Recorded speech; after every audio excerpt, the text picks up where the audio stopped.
you've heard me talk about the Ministerial Advisory Group. You've heard about the decline of educational and teaching standards in this country. You've certainly seen, and that was a massive part of last year's campaign. I don't think I've ever heard as many parents in all my life, in public life, complain so much or feel dissatisfied with the schooling that their children are receiving. And given our international test results, obviously there is a view that New Zealand is in some form of, I guess, schooling crisis. A ministerial advisory group has come out. It was appointed by the new Minister of Education, Erica Stanford, and that ministerial advisory group has recommended grammar and handwriting lessons, including cursive handwriting, which I understand you just sit there and you actually, you've all done handwriting. Actually, probably, I don't know if all this generations have or not. Also, to have annual literacy and numeracy tests in primary schools, called for every child to have their own desk and chair. I'd always assumed that they did have their desk and chair, but maybe they don't. And it also recommended annual checkpoint literacy and numeracy tests for all children at the beginning of each year so that you know where they are, and then you can test them at the end of the year, presumably, to see if you've made any difference or any progress in that. The NZEI President Mark Potter has come out and said it's all dreadful and it's all ideologically driven, as you might expect the NZEI to say. But it'd be nice to hear somebody who's on the ground dealing with this on a regular basis, and for that reason we are joined by the President of the Auckland Primary School Principals Association, Kyle Brewerton, and he joins us now. Kyle, thank you so much for joining us. Pleasure. Kyle, first of all, your own school. What sort of school is it? We are in the old language at DSL 8, so we represent a pretty good cross-section of Auckland. We've got some very well-to-do families, and we've got some families that have got their own challenges, and everything in between, really, and very multicultural. A lot of English language learners, some pretty high neurodiverse needs, but a bit of everything. Pretty sort of normal school, probably a little bit better off in terms of the community than some others. Yeah, pretty good cross-section of Auckland, really. Okay. And your years 1 to 6? 1 to 8? No, so I'm actually intermediate, so we're years 7 and 8 only. So, 7 and 8 only? Yes, yeah. But my role, I oversee everything from year 1 to 8. Before we get into what we're going to talk about, obviously, can I just ask, is there still a place for intermediate schools in New Zealand? 100%, yeah. Tell me why. It's an interesting conversation. So if you've worked in intermediate, you'll be a huge advocate. If you haven't, you don't know what you don't know. I think the key thing that we see is in these 2 years, they are massively formative for young people. So to have them together over that time where they arrive as basically children still and leave as young adolescents ready to hit high school, they are completely different people. And to be able to pull them aside and work with them with their specific needs as they go through some fairly decent life changes, but also academically, maturity-wise and so on, there's just so many benefits. It's also a time where we continue, and this is a bit of a criticism, everyone sort of says we don't do academics. We actually do, and it's actually a very big focus of the intermediate sector. But people find it hard to believe because we also spend a lot of time exploring the breadth of life. So we get kids involved in sport, arts, cultural events. It's an opportunity to really explore who they are, not so much what they want to be when they grow up. But it's a real coming of age. Yes, because you've sort of been under threat, haven't you, in some ways? Because there have been many moves to shove sub-schools for recapitation, so sometimes that's selfish on behalf of the school, so years 1 to 8. But also a number of schools have combined intermediates, or the Ministry of Education combined intermediates and schools, and there are now a number of years 7 to 13 schools around as well. Yes.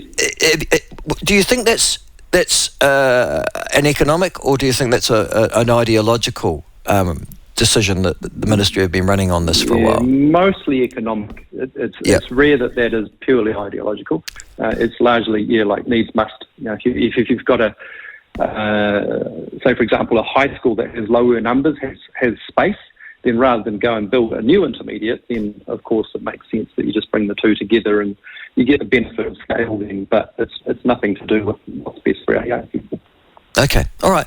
Can I, and just to add to you your thoughts on this one too, anecdotally anyhow, any secondary school teacher I've talked to who has children coming out of a year 1 to 8 school compared to an intermediate generally tells me that those year 1 to 8 students struggle at secondary school for months in comparison to the one that come out of intermediate. Well, I guess that goes back to what I was saying. This is a transition time, right? So we are very much about preparing them and transitioning from primary and preparing them for secondary. So a lot of our systems and structures and programs, everything are geared toward that. When you are in that year 1 to 8 environment, you also lose out on that economy of scale, if you like. Look, I've got 900 kids in over 2 year levels. The wealth of opportunities that these guys get access to, you just can't do that in a school where perhaps you've got, say, 4 year 7 and 8 classes. So there's factors that contribute to that. It's not necessarily on the school, but the benefit of having been through that is it's a little bit like training wheels for high school. Yeah, no, absolutely. I agree with you. All right, Carl, now what we're talking about, Ministerial Advisory Group, you've heard my introduction.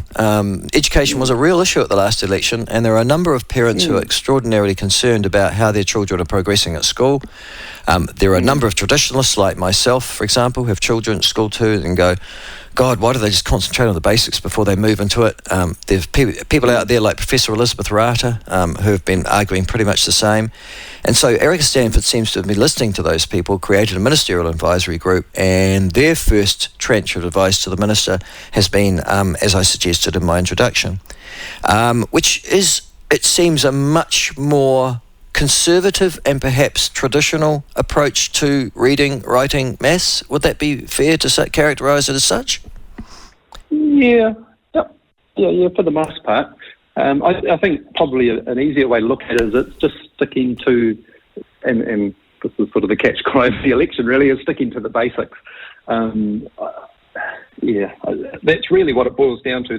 The risk is that you narrow the curriculum. We certainly saw that with national standards where the focus was very much on numeracy and literacy, and you ended up with schools where a lot of those extra, well, not extra, but the other curriculum areas suffered during that time. And we ended up with a very narrow, uninspiring environment for our young people. So in some ways you turn them off. What is nice to see in this, though, is that there's a real focus on the content. And I think pretty much everyone in education these days agrees that we haven't had a curriculum that really gives you that clear picture of content. And you combine that with a teaching education system that hasn't done a great job of helping our graduates understand what the progression is as kids learn, say, for example, maths. It's a conceptual, maths is conceptual. You have to understand concept A before you can really move into B. And we haven't made that clear to people. So, it's not surprising we are where we are in that sense. So, I'm picking up from this, you're initially, welcoming of the Ministerial Advisory Group's recommendations? Oh, parts of it, for sure. Yeah, I think, again, that specificity that has been lacking. Everyone's welcoming that piece. No one's denying that's not needed. I guess I have a bit of an analogy that sort of unpacks it a bit further. If you take a car, we can all hop in the same car. Some of us will be able to drive it faster than others, assuming we're on a racetrack, not on the road. And that comes down to the driver's ability and experience and what they bring to that. But the car itself hasn't changed. So whilst we can do some work with our teachers and make sure everyone is driving that car as fast as possible, the car itself hasn't changed. And to be fair, the MAG were not charged with looking at the car itself. They were just saying, well, what can these teachers be doing in the classroom? But one of our concerns is we're asking our teachers once again to change their approach. So every time recent years, we have a new government, we're asked to change the approach. Or we just have it's coming, there's change coming, so then we just sort of sit in limbo. So the idea of a MAG suggesting that here is a way forward that's really going to make a significant difference, it will make a difference, because now we're going to make sure all our drivers know how to drive that car to their very best ability. But of course, that's going to take time. And we know that substantive change takes at least 3, if not up to 5 years, because you've got to help people understand the pedagogy, and pedagogy being how we go about our teaching. We've then got to apply those new strategies. We've got to watch the data to see if it's making the desired difference or having the desired impact. And then if it's not, we have to respond to that. And that takes time. What we keep confronting in education these days is we just get our teeth into something and then it all changes again. And we don't really have great mechanisms to evaluate the effectiveness. So you're just constantly changing. We don't really know what difference we're making.